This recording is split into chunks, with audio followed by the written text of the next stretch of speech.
Welcome back to another episode of Coventry Confidential. On this episode, I have Jen Beausoleil. We're going to talk about the Board of Education.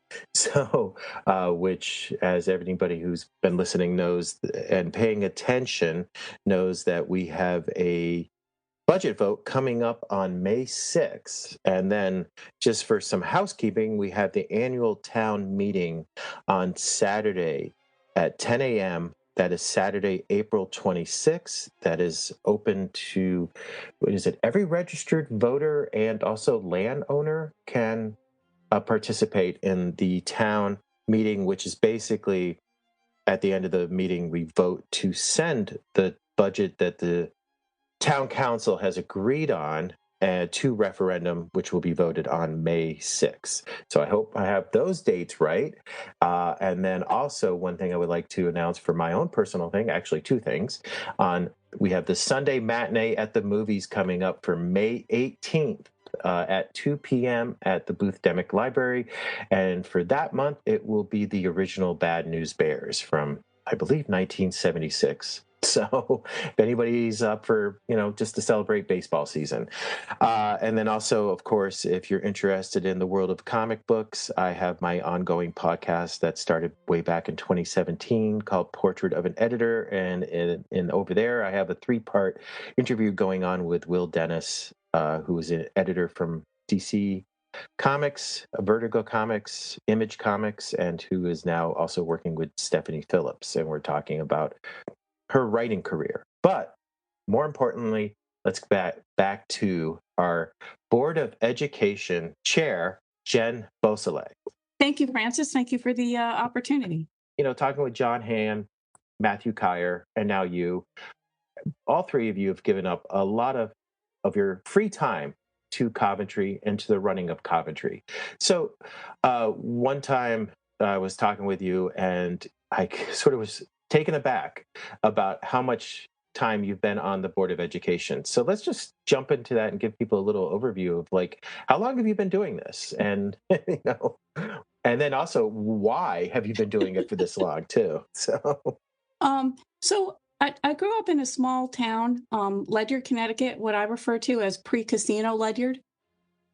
It was definitely a different area back then. But it's very similar to what growing up in Coventry might be like.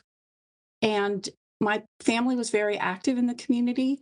So when my husband and I were looking for a town to raise our family in, we kind of wanted that small community, that close community that had good schools, but great neighborhoods and natural resources, but close enough to grocery stores that we still had access to things like that.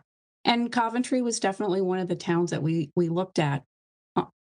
Once we came to town, I knew from my upbringing that small towns have referendums and town meetings, and you can have a big impact on your community either by giving back or having leadership roles. And so I started going to the town meetings. A lot of people don't realize that a lot of work happens in the town meetings that any resident or any taxpayer can go to. And I was fortunate to know that, so we started to go. It was during the time when NEASC had put the town of Coventry on warning for the high school not meeting adequate requirements, mostly for facilities. We didn't have enough of different facilities and programming. And so there was a town meeting about the renovation project, the add-on, what we call the complex now, which is that connector between the middle school and the high school, and a lot of those shared large spaces. And I thought the meeting would go kind of how a typical town meeting had gone where I grew up. That people would talk about the information, there'd be questions and answers, there'd be people from both sides sharing feedback, and then there'd be a vote. And what caught my attention is a small group of people who wanted to call NEASC's bluff. They're not really going to yank our accreditation for our high school. Let's call their bluff.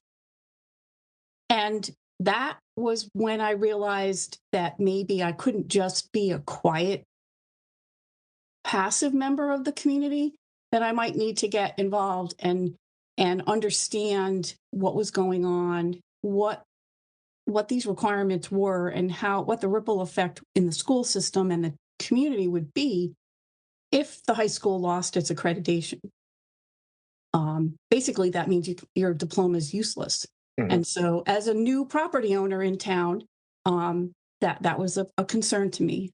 Fortunately, the referendum for that project passed, and we have the facilities that most people in the community have always known as being there, because this was back in the late 90s. So back then, of course, if you wanted to know what was going on, there was no YouTube streaming, there was no Zoom. You had to go and sit in the meetings. So I started attending Board of Ed meetings and town council meetings and sitting in the audience and trying to learn about how things worked in my community. In 2006, there was a vacancy on the Board of Ed, and I was approached by a variety of people in the community to try to fill that role. And so that's when I started on the Board of Ed. So I had a brief time in 07 and 08 where I was not on the board, but in 09, I've been consistently serving since 2009. And during that time, I've been chairman for 11 of those years. And I get a lot of satisfaction out of this way to give back to my community. As an engineer and a former manager, I like to get involved in process development and long-term planning and evaluating all the options and coming to a common solution.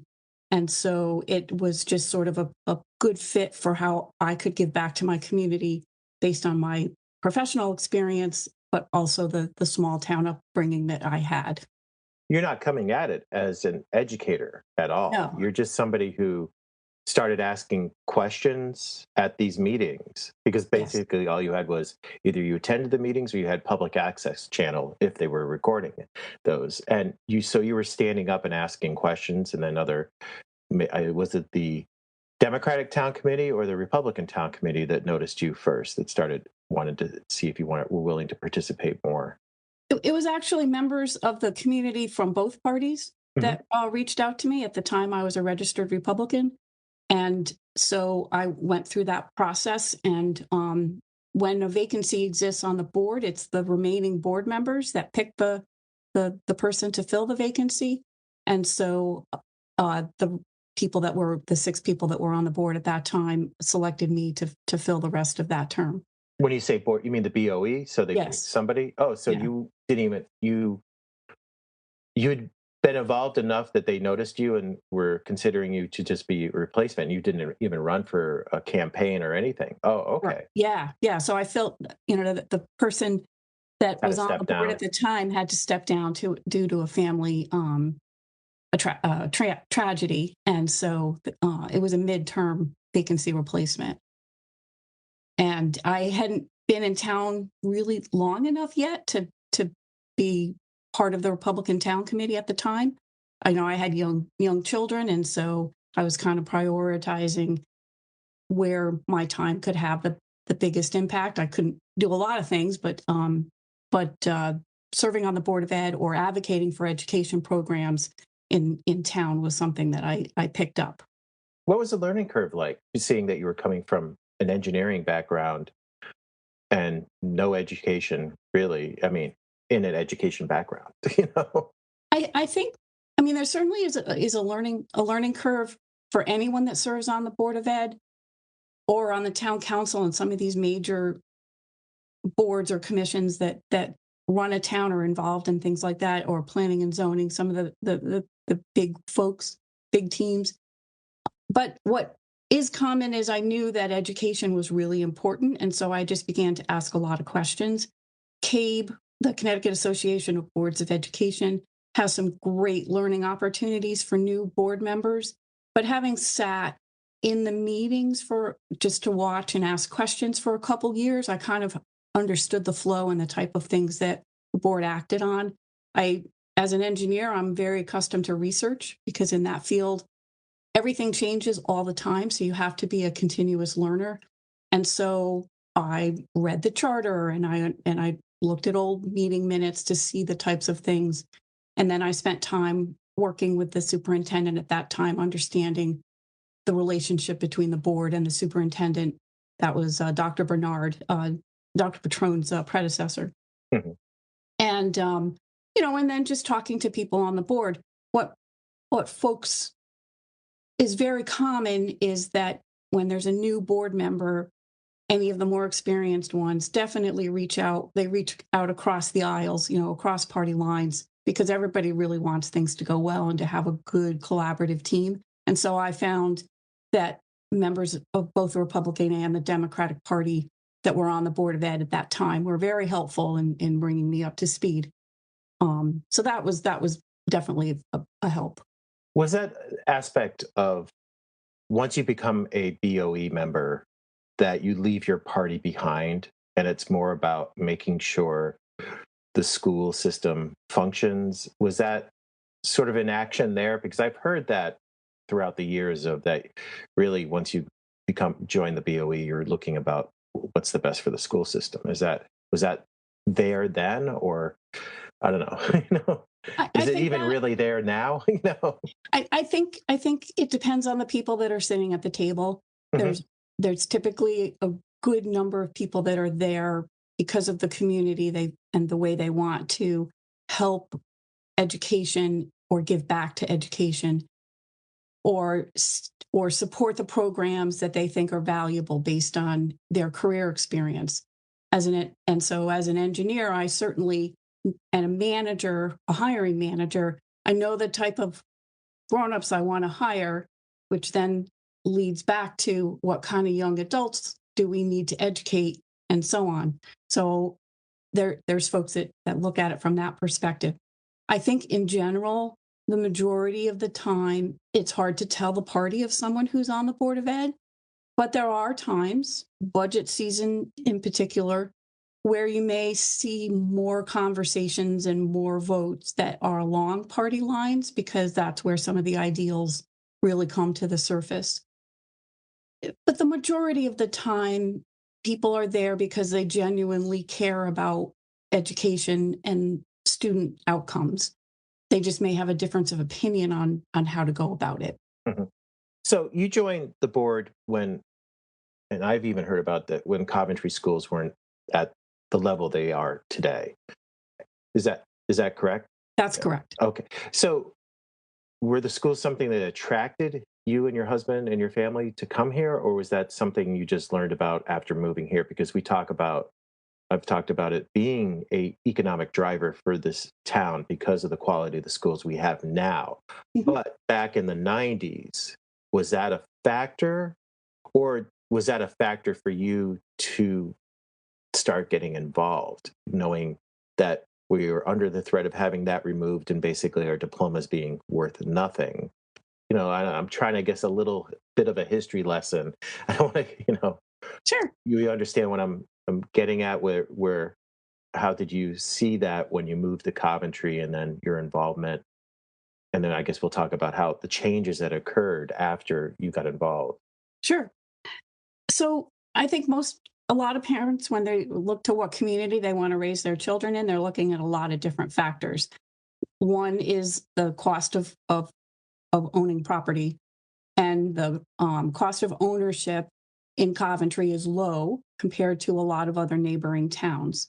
Then you look at the school system. At the time that we were looking, Coventry, CGS and GHR, the two grammar schools, which were geographic based, not grade based in their division, were good. The grammar schools had a great reputation. The middle school and the high school had a very average reputation. And the thought was, well, maybe there's different opportunities for high school if Coventry High School doesn't work for our kids when they get to that point. Our oldest was 4 at the time that we moved to Coventry. But we also, having lived in Columbia before coming to Coventry, we knew a lot about Coventry as a community, and I have a brother-in-law and sister-in-law who had raised their family here in Coventry. So we had seen our niece and nephew go through the school system and with the various activities that were available for kids to do outside of school. So we thought it was kind of a really nice blend and compromise of all of the things. If we had back in 1996 been making the choice purely on the education system, Coventry would not have been our first choice. It would have still been a choice, but it wouldn't have been our first choice. And then access to employment. At the time, my husband worked in Vernon and I worked in Norwich. So we were trying to kind of stay in a reasonable commute for those areas. Having that background from family experience that you get involved in your community or your church in some way, seeing sort of others that were advocating for improved progress in Coventry schools and improved opportunities for Coventry students, I kind of found my people, if that makes sense. And so I became a strong advocate for education in Coventry. I'm a founding member of an advocacy group in the late 90s related to education.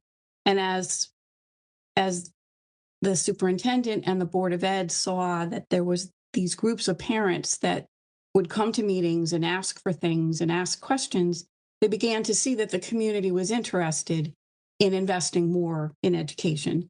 And it is an investment. It doesn't come for free, as we know during budget season.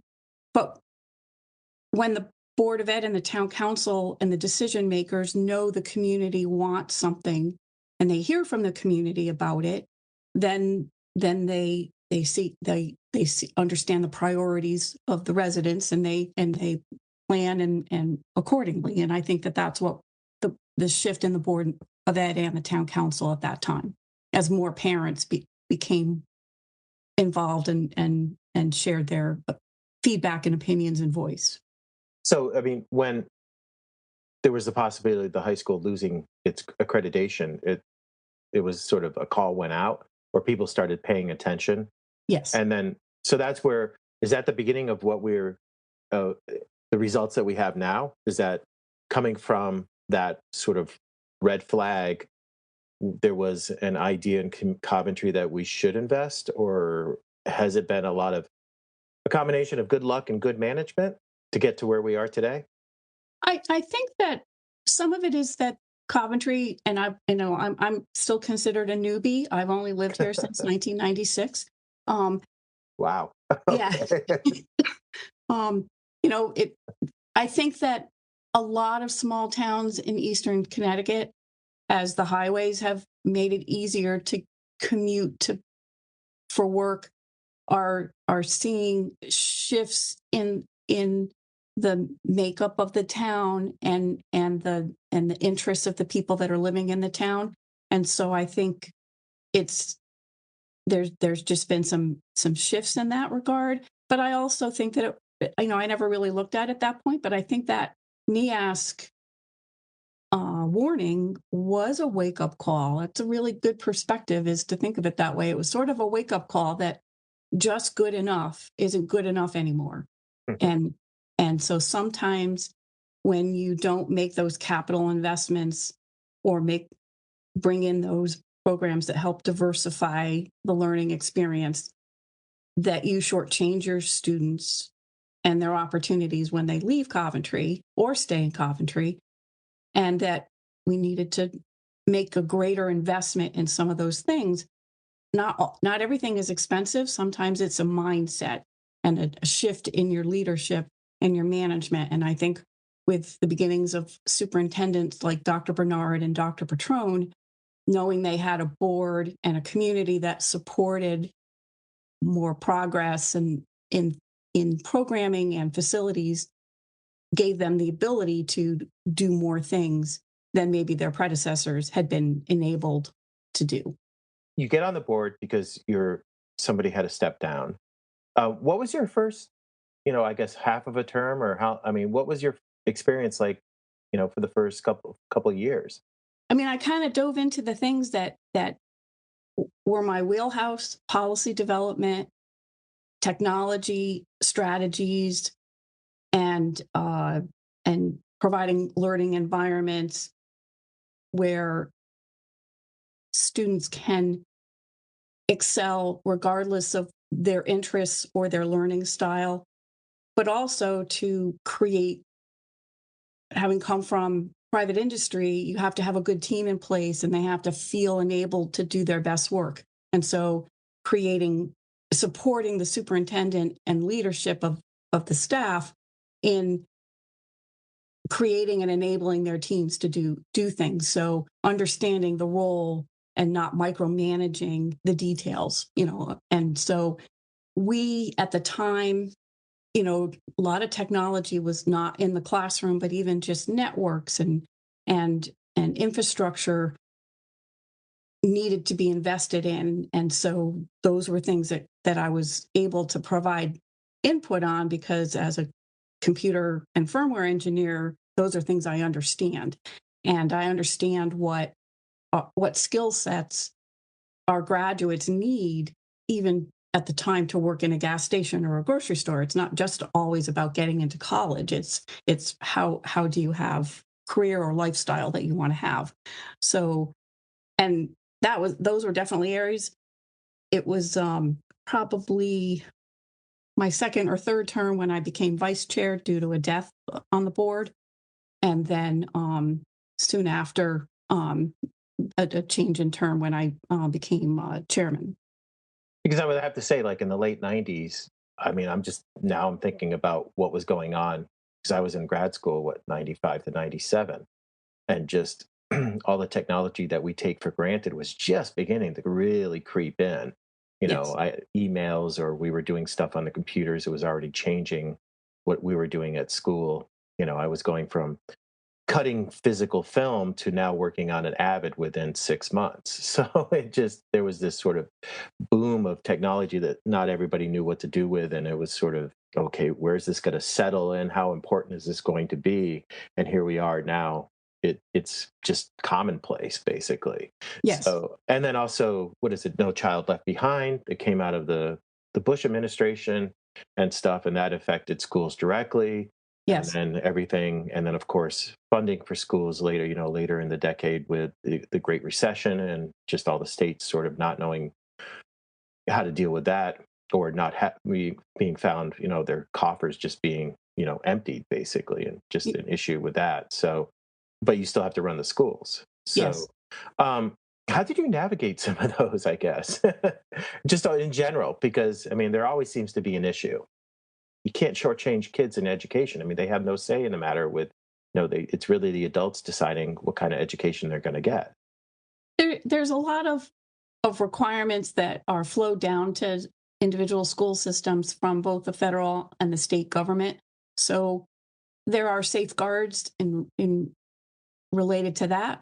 But with some of these requirements or mandates, as we sometimes refer to them, there's not always funding. So Yeah. one of the big roles of the Board of Ed is helping the superintendent and the leadership staff understand the priorities that the community wants based on the funding that's available. And that sometimes can be difficult because an individual board member, or even collectively the board, might want to make a lower priority as a mandate or a requirement from a federal or a state level agency or law. So that gets tricky because sometimes the community doesn't understand how the mandates and requirements fit into the priorities for the funding. The other tricky part is you don't know what the funding is going to be when you're establishing your budget. The Board of Ed budget development cycle starts with the chairman and the superintendent in December. Now, the superintendents are probably starting in October, and the first draft budget goes to the Board of Ed in January, and then the board does a lot of Q&A, has a lot of questions, a lot of materials from various folks within the organization. The board will vote on a budget request to send to the town council. The town council, and that's typically in early March, the town council then deliberates and compares tax revenues, and needs from departments and their requests, capital, or big project physical things, and then the Board of Ed's request to develop what they think meets the priorities and mandates and wishes from a spending and a program and tax perspective. And then we're now in the point where the council has determined that recommendation to send to the taxpayers or the voters of the town. So, what starts in October hasn't really been finalized. We refine the numbers as we learn more information, but they're estimates. They're our best estimates based on the time we're making these decisions. But then you get the wrinkles of when a budget is finally passed, and then you start in September, the school year, the needs may have changed. And so you have to adapt within the budget that, or the appropriation that you've been given by the community. And so that's another role that sometimes gets a little, where a lot of collaboration and a lot of decision making needs to happen, because if one item goes up, you have to take from another item or line item within the budget, because in general, you have to end at zero or in the black, so to speak. Boards of Ed in Connecticut are not allowed to have a deficit. But also, if you don't spend that money that you wanted to budget, the next budget season, that money might not, people be like, well, you didn't spend all the money we allocated to you. We can cut that back, but that could be a detriment the following year. It just, there is that too. And one of the big topics that's out there related to funding and requirements is special ed, and the special ed service requirements come from both federal and state. And these are laws. These are laws that you have to follow. Yeah, there is nothing. Okay. It's the shall, not the may. And so, if the following year, the need for services within the students who need special ed services and supports goes up, it's not negotiable, and that's fine. It's an appropriate learning environment for that population of students, and so it becomes the number one priority within your budget for decision making, and so you have to figure out what to do with the remaining appropriation or funding that you have. But the tricky part is you don't know.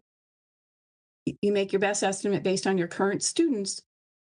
If that changes in the fall or in May, in January, you adapt and you rework your budget. But you also don't know what the state funding is going to be towards special education. The state, through laws and regulations, is supposed to provide a certain amount of money to local towns toward education, but we never get that full amount. But we don't know how much of that amount we're going to get until after the state adopts its budget, which is the end of June, months after the town has to do theirs. So there's a lot of speculation on what funding you're going to get, and then the town council and the board sometimes have to react based on what the real number is. So, well, before we really jump into the budget thing, let me just clarify. You mentioned that you became BOE chair. When did you become BOE chair? Ooh. Has it been that long? Yeah, it's been 11 or 12 years. Okay. And I think there was one term in that cycle where I was vice chair, but I think for the majority of the last 14 years, 11 or 12 years of that has been as the chairman. Was that something that just fell onto your shoulders, or did you work your way into that? I guess is my last question about your progress into being BOE chair, and then we can jump into the budget stuff. But it's sort of something that the people that are elected work collaboratively within the party that has the majority for who they have decided they want to have as their leader. It's not necessarily an automatic thing. So there's a lot of teamwork involved in making that decision. I'm very honored that the members of the board who have voted for me over the decade plus have entrusted me to be that type of leader, because I know that sometimes that decision is not an easy decision to make when you're trying to pick who to lead board and who's going to be the person working collaboratively with the superintendent and representing the board outside of Coventry as a spokesperson. So I'm very honored and humbled to have this role. It's not necessarily something that was a goal of mine. This is the progression that I want to have in my career or hobby of being on the Board of Ed. I like to serve wherever it is best suited based on my background and what I do well at or how I can serve on the various committees and stuff. So I'm really honored to be chair, and I don't take the responsibility and trust lightly. And how many hours do you think you put into being chair every week? It ebbs and flows. Sometimes it's maybe 5 to 10. During other times of the year, it can be 30. Um, it budget season is probably a big time. Beginning of the school year is a big time. I also like to provide opportunities to be out in the community so that parents can talk to me and I can see what's going on. So there's more things I might do than others would. I try to go to the PTO meetings so I can see what parents are interested in. I try to go to as many of the school events as possible so I can see the kids in action and see the facilities being used, but also have that opportunity to talk to community members. And then professional development, trying to learn as much and advocate for Coventry at the state level wherever I can. So I think some chairs might spend less time and some may spend more. Depends on their personality and how they integrate with their community. Let's pivot to the budget for the last 10 minutes. Okay. So um, let me get this right. The majority of the town budget is dedicated to, like, 60% of that is made up by the school system. Is that correct? Yes, it's in the mid 60s, and in some communities it's even higher. But it is one of the biggest responsibilities that a community has is the student education from a fiscal perspective. And now, has it always been that? Going back to when you started becoming involved, was Coventry spending less, the same amount, or even more when you started up in the late 90s? I think there have been times through history where the percentage of the budget has that education comprised was higher, and I don't I don't know if it's based on a greater investment on one piece of the budget or the other, or just a change in the cost of the services that are provided, or even just the requirements. I think, and folks on the town council could probably speak to this more so than I, but I think that some of the requirements of a community that the town council's budget is responsible for have increased. Mhm. So not just the cost of services and programs, but required services programs. So when you guys sit down to work on the budget in January, are you working towards, what is the priority? Is it to find more money for more opportunities for education?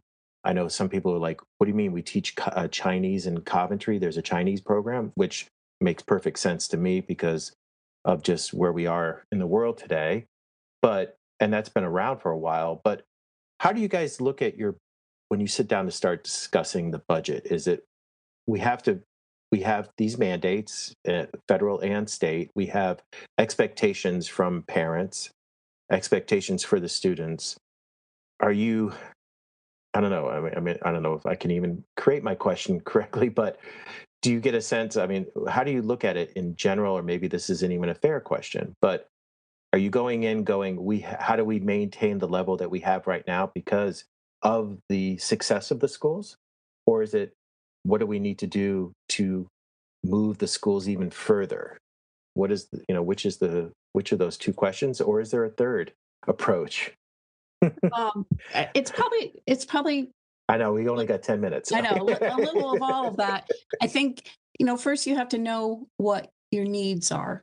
And so you start with your estimates for your needs, whether that's special education based on the current students you have and or that are going to be in September, or your electricity, your fuel, your transportation contracts. And then you look at for the existing services, what are the costs of the employment agreements and compensation for your staff.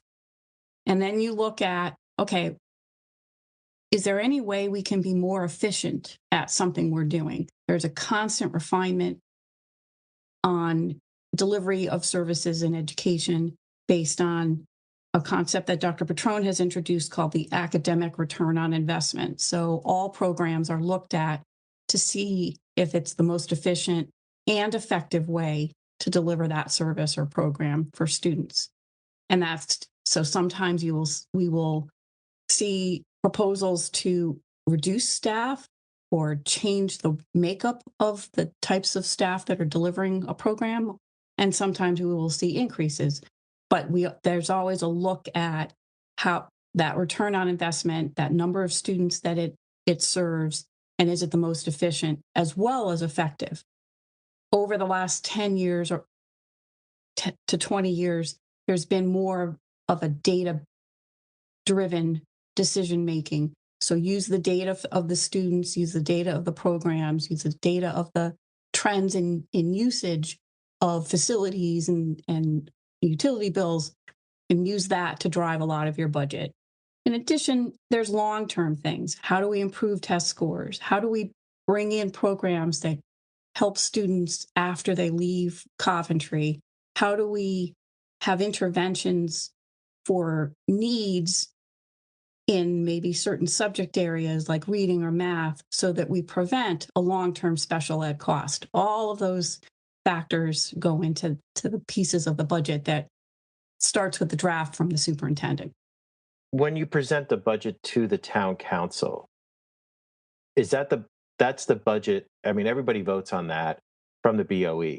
And that is basically, I mean, how is that? Where are you with that budget? Is that a budget that you feel very happy with, that you could check off everything that you have as goals for the next year? Or do you, I mean, or is it still, you're hoping that maybe the state will provide some more money? It sounds like in conversations we've had before that, and not just other things, that the state sort of underfunds the school system in Coventry a bit. We're not getting the money we should be getting, or we're hoping we're getting. I know you just mentioned that Yeah. you never get the money you want. So I don't know. When We you never send a get budget, we never get the money from the state we've been promised. promised. Okay. So And you're so, already factoring that in? yes. Okay. Yeah, we factor that in. And if any board of ed put forth a budget that had everything in it that all of the board members wanted, it would be significantly higher than the budget's That you request send that up. we send to the town council. I Okay. think that the board members in Coventry are well aware of the community feedback on a variety of aspects related to taxes and things like that. So that's always in the back of your mind. Be respectful of individual situations or what the community is willing to provide financial support for. We've been really fortunate to have programs such as dual enrollment programs, which are basically college courses that you take at high school and you get credit at that high school, whether it's UConn, Quinnipiac, University of Bridgeport, Goodwin. We have a variety of programs in place, which for a small amount of money, a student can take a college course and graduate with high school with college credits. And unlike a lot of towns where you have to almost apply to get into these tracks in the high school, we let any high school student who's in generally good standing academically register and enroll in the classes, because we want to provide those opportunities. Why not give the kids the chance to try something new and something more rigorous? Why make them go through hoops to give it a try? Mhm. so we're fortunate to be able to bring those sorts of programs in. The Chinese program was in Coventry when I joined the board in 2006. It was already here, and Oh, there was okay. sort of an Wow. exchange program Yep. with a sister town in China, and they would send students over for a few weeks, about a week or so, to us, and then the next year we would send students for a week or so to China, and so that was sort of the seed of the program. Then we started to offer a little bit of Chinese language at the middle school, and the program has slowly grown to the point where we had a teacher that was teaching classes both at the middle school and the high school for the kids that are interested. And if you're looking at your world economy and your geopolitical, you have to kind of understand your neighbors and your foes, and that cultural awareness is really important. Unfortunately, due to the cuts that the board had to make from the town council related to what we requested, that the Chinese teacher was one of the things we had to cut. Hmm. But I think that, for the specifics of this year, there's been a lot. The reval has had a big impact on the shift of tax responsibility from commercial to residential, as well as the increase in values of homes overall, not just Coventry, but in Connecticut in the reval process. And folks on the town council can certainly talk to this more so than I, but that shift has brought forth a lot of feedback from the community that this is a year that the taxes are going to be higher than they may be comfortable with. And so the town council took that feedback and made cuts across various departments in their budget requests, including the request that came from the Board of Ed. And so we had to realize a $765,000 cut before the first referendum. That was a very difficult process, a very difficult meeting. The time leading up to that, lot of conversation about, okay, that's a big cut, Yes. over 2% of the request we made. And so, but you also have to be respectful of what the community is saying. And so, um, you know, a variety of things were touched related to the budget that we asked for and what is going to the taxpayers and registered voters for the referendum on May 6th. But what's And important for folks to know related to this is that in Coventry, if a budget fails at referendum, that's a message to the town council that you want it cut. yeah, that was one thing I was going to ask, that if it fails the first time, if it's voted down, there's no increase. There's another cut that There'll be happens. another And the cut. same thing would go. And let's also remember, it's $6,000 every time we hold a referendum vote, pretty much $5,000 to $6,000 to hold it. So that's more money going into a vote. And yeah, every time there's a referendum fail, it's a cut. Yes. And And is a there a lot certain percentage of a cut, or is that determined by the town council after the referendum fail? the town council will make that determination after any referendum fails. And I think what a lot of people don't realize, in Coventry, the budget goes to referendum every time. In some towns, it only goes to referendum if the Board of Finance sends it to referendum, or if the percent increase is more than a certain amount. And so we get a lot of folks that move to Coventry that don't even realize they have the opportunity to use their voice at referendum, or whichever vote they want to make. And so, that's a Yeah, that's another thing. We do have great turnout for the municipals and other elections, but for the referendums for town budget are pretty bad. I mean, there's a small, maybe 12% of the population determines, if it's even that, what the budget shall be for the rest of yes, the year. yeah, So yeah, if more people showed up, I mean, it would just be nice to hear more voices and know that yes. that number is being, that you're getting a significant amount of people showing up and voting, no matter which way it goes, but at least they're voting. And it's one of the areas where any member of the community, whether you're a registered voter or Owns has land. property, owns land, or even owns a car, I think if your property is over a certain value, you can vote in any budget referendum. I forget what the threshold is, but it's important because it is your voice, and it's your voice about your community. What do you want your community to look like? What are you willing to pay for? What are you not willing to pay for? But it is the opportunity to have a say in your community and what it will look like in the coming year. And whether you're a parent or a retiree, or it matters because you do have that voice, and a lot of people don't realize that they can have a say. So I know with the referendum town hall meeting regarding the referendum, which will be voted on yes or no, to be voted on May 6th, is coming up. This time of year is a very stressful thing. And we've covered a lot, and I know we could spend another hour covering even more. But is there, and depending on which way the budget goes and which way the votes go this spring, um, the school system could be affected a great deal. Is there something that, I mean, because you are way inside baseball, that the general voter should be aware of when it comes to the Coventry school system and budgeting? Is there something that you wish everybody knew about when it comes to your budget?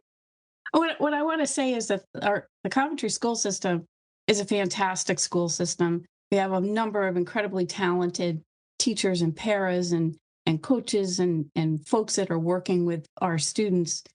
And we run really efficiently.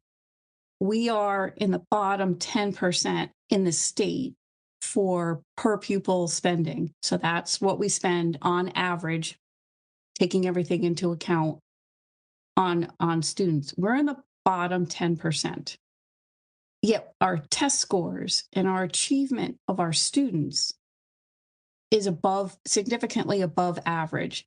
We're number one in our DERG, which is an economic reference group for math and ELA in a number of our grades. We're top 3 in math and in a number of our grades, and we outperform the other districts that spend significantly more money than us. And I'm not saying that we want that same amount of money, but what I want to share is that it's a very efficient system that always is looking for the best outcome for the least amount of money. And so there's not a lot of waste in the delivery of education in Coventry. Yeah. But I ask folks, go to coventrypublicschools.org. The Board of Ed meetings are all there. The minutes are there. Our budget is there. Our curriculum is online, so people can see what we're teaching in our schools. There's a lot of information on the website if you want to learn more about the school system or what our budget looks like. And certainly reach out to board members. I mean, our emails are up there. I'm always open to answering questions for folks that want to learn more about our awesome schools. Well, Jen, thank you very much. I think we went over our time, but I really appreciate it. We'll have to have you come back on as we move forward through this budget season and see how things play out, basically. But I really appreciate it. Thank you so much, Francis. Thank you for the opportunity. Thanks. Have a good one.